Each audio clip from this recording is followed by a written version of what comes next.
Hi and welcome to Positively Sparking, podcasts on internet marketing, online business, entrepreneurship and digital living.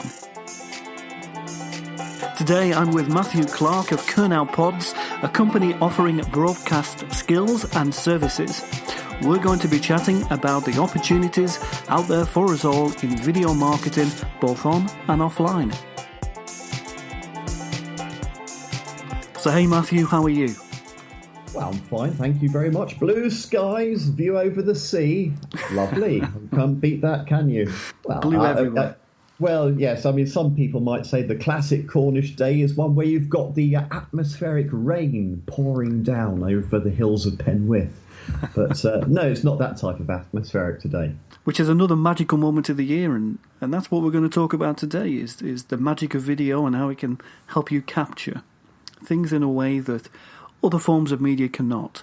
So, Matthew, for those of us who don't know you, tell us who you are and what you do. Well, I am Matthew Clarke. Essentially, I'm a broadcast journalist. I've been broadcasting since I was 23. So that's, let's do some maths. That's about 23 years now. You can work out my age from that. So I've been in broadcasting, in radio, done some print, done some TV over that time. And now I work for myself. So what my business is taking those skills and putting them out to the benefit of business. So there's the journalism side, which is really essential because it's a way of getting concise messages across very powerfully. And so that's really what I am. I'm a communicator in many ways, and using online platforms such as television, podcasting, to get that across. Great stuff. Matthew, we've had quite a few chats about your past and even your present in journalism. So probably people can tell already you're quite used to speaking on a microphone. So tell us a bit about how you got into video marketing and video making as a specific type of thing that you do. Well, I've been involved in making videos ever since I was studying broadcast production years and years ago.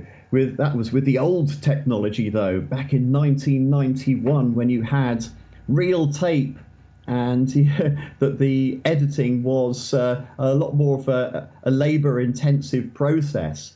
But it was fun still. That's where it all started from. I did a long time reading news on radio as well. So I've really sort of returned to where I was with the latest technology now, back into doing the visual side of journalism in many ways, but doing it in a way which we're telling stories for business. Good stuff. So you mentioned there about how things were when you were back at college, not that long ago, Matthew, but still everything was on tape and it was a lot more, I guess, time intensive. Can you tell us about the power of video in 2016? What is the standard way you do things now? Well, if we talk about the power of video these days, I think anyone who uses social media can really probably answer that for themselves. What was the last video you watched? Most people now on Facebook and Twitter and other platforms are watching at least one video a day. Some people are watching loads, spend the whole day watching them. You see people spending downtime on their mobile phones watching videos. Yes, how many of those are cats? I don't know, but that's video is such an important part. Now, the power of video, you can tell. I mean, back in 2012, for instance, YouTube had 800 million users around the world on its platform. That has grown staggeringly since then. And one of the key things is that YouTube, the main platform that people use, I mean, there are other platforms. I mean, I use Vimeo as well. YouTube is part of Google. Google, the biggest search engine, and YouTube, in many ways, you can treat as a search engine. And youngsters, I mean, as I've said, they spend their lives on their phones and they're watching content and they're using it to interact with other people. These are the consumers of tomorrow. And in many cases, they are the pester power consumers of today as well. So, I mean, that's the power of it. Absolutely. And there's been a real connection there between the growth of video online and the power and speed of our broadband. Those two have to go hand in hand, don't they? Yes. The thing is that a little while back, doing video was problematic because you needed a fast connection to get the quality that people wanted to watch. So now we've got, in Cornwall, we've got superfast in quite a lot of places. Some people might quibble about the superfast, but it is a lot better than the old days of dial-up. Imagine trying to do what we're doing now on dial-up. And with the improving coverage for mobile reception, you can watch videos on the go. Some people will download them and watch them later. And you're getting a lot of on-demand TV services now. So you're getting televisions created with YouTube built into them. Absolutely right. Most players come with that facility, don't they? I know ours, we have BT. So we have YouTube, the BBC iPlayer, ITV Hub, I think it's called, On 4, the demand service from Channel 4. And we're moving into a time when, I know for me, I don't really watch that much live TV anymore. It perhaps has to be a sporting event. Yeah, I mean, you're just like a lot of people in that, particularly in the younger age groups, but even myself, the amount of live television is diminishing and you're watching things on demand. So you might use an old TV, when I say old TV set, a TV in the corner of the room, but you set it to record and you watch what you've recorded when you want to watch it. And I think the other thing is with what makes video powerful now more than ever is that advertisers and broadcasters are getting into grips with the advertising routes on it, in that you put embedded adverts, video adverts at the start of a video, or ones that appear even through it, and you can't jump them. And that was a problem for a while. The broadcasters are thinking, well, we're getting people moving online. How do we fund program making now and fund quality services? Well, now they're putting video adverts out at the start, which you have to watch. You've all sort of gone, I've got to wait for 5 more seconds before I can. But the thing is, if you want quality, you have to pay for it, and that is the way you're paying for it. Yeah, it's an interesting thought, that, Matthew. And I just want to go back to something you mentioned before about YouTube being a search engine. And it's actually the second largest search engine out there. So that's more than Bing, many more searches than Yahoo. And I'm sure I came across a stat just before we chatted, which was telling me that 100 hours of video are being uploaded every minute to YouTube. And that's just fascinating. And you think of the technology needed on servers for that, and the constant improvements and developments at these server sites, what they have to do to create that capacity. Absolutely. You mentioned there about the opportunities that video offers in 2016. But there's still that resistance, isn't there, for people seeing themselves on video and going down that route as a marketing channel. So why do you believe lots of people and businesses find it hard to appear on video? Well, I think that there are several issues here. Some do get it, so some do realise that they have to appear, but they are a bit reluctant when they see the price of creating quality video. Because to create a high quality production, you're creating television in many ways, and you're using quality equipment, professionals to do it, you're planning a project, you're booking a location, you're booking extras maybe, you're bringing in drone footage, all sorts of things that might be needed.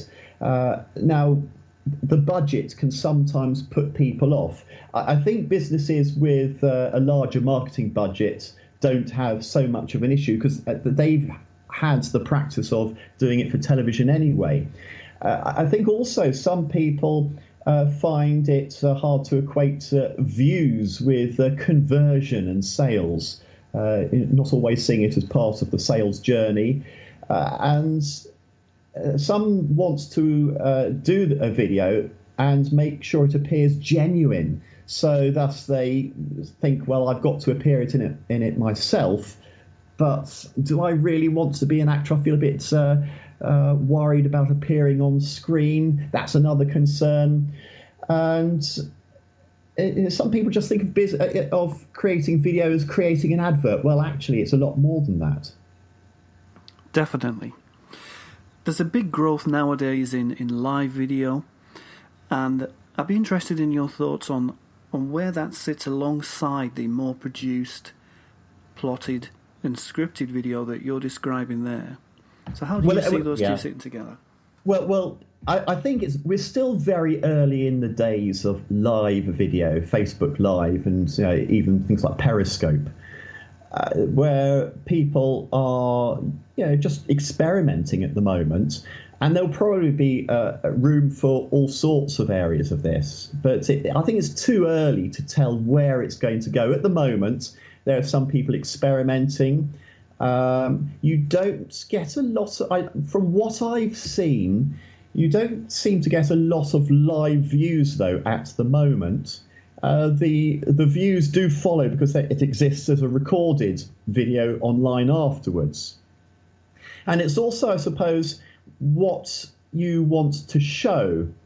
If you are going to be doing a tour or you're showing something actually happening then and there, it's interesting. But if you're creating a showcase for a product or service which you want to be durable, to stay there, and you are talking about quality in your product, you've got to differentiate between those live, on the spur of the moment videos you're doing and the high quality stuff that you want to maybe show at presentations, maybe even go into being used as a cinema advert, or turning up on people's social media for the next few years. Absolutely. Great thoughts. So a couple of points you mentioned there I just want to go back to. One is on conversion and sales. So usually in any kind of online marketing where people aren't sure if anything they are doing is converting into at least leads, if not sales, it tends to be down to them not having the conversion tracking set up properly. So we can also do that nowadays with video. We can do a simple thing like measure visits from a video to our website. But if we want people to do that, then somewhere in the video we have to tell them, visit our site and give an address. We can go a bit further than that, where Facebook right now has a great feature where it will generate an audience for you of people who have watched your video, who you can then deliver a second message to, which is perhaps more sales focused, knowing that they've viewed that video already. So things like video tend to fall in between creating awareness and generating a warm lead. It's tough to go from a video to a sale in the same way that it's tough to go from a networking hello in real life straight to a sale. It opens a door, creates a relationship perhaps. Yeah, I think the relationship angle is a very important one to raise because, as I have said before, people think of make a video, I'm making an advert. Well, it's not always about making an advert. For instance, sometimes you want to create the video not necessarily because you want to rack up huge amounts of views on it, but for people visiting your site who've already got that interest enough to visit your site, you want to engage with them on a more personal level and maybe even have a satisfied customer talk to your prospective customer at that point. So in those sort of situations, what is really great is to be able to have a case study from previous projects, previous customers, and how they love your project, your product, your service, and the benefits they've acquired from attained by using your business. So having those case studies creates that personal bond. People can see that someone else that you've been working